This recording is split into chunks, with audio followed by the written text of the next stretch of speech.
None other than Attorney Jose Malvar Villegas Jr. Kasama ko din po yung mga Better Globe Group. Ayan. Pero CCW din po sila. Better Globe Task Force. Binigyan po kami ng special task force ni Attorney Villegas. So yun po ang tinatawag ng mga Better Globe Task Force and Rescue Team. Mga kaibigan, hindi lang po ako yung sinasabi nila na rock diva of the Philippines at tinaguriang split queen ang babaeng marunong o kaya ay mahilig bumuka-buka ka dyan. Okay? As a matter of fact po, I left the country after 5 years in show business dahil sabi ko, tama na.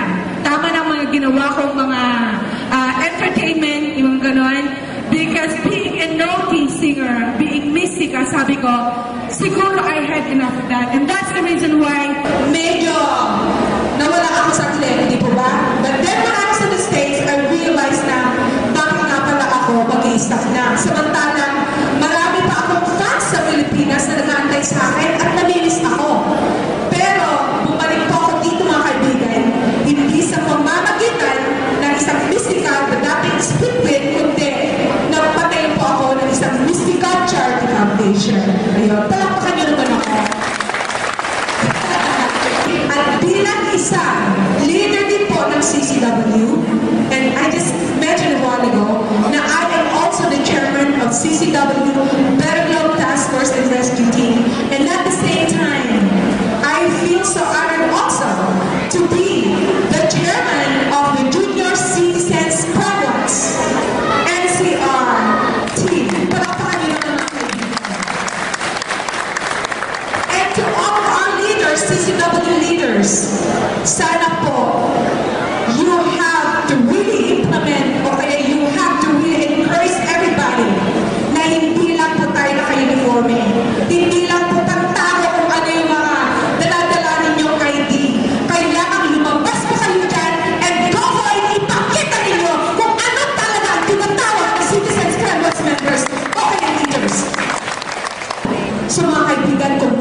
pansariling kapakanan lang ang tinitingnan nila. Hindi ang kapakanan na kanilang mga kamag-anak later on.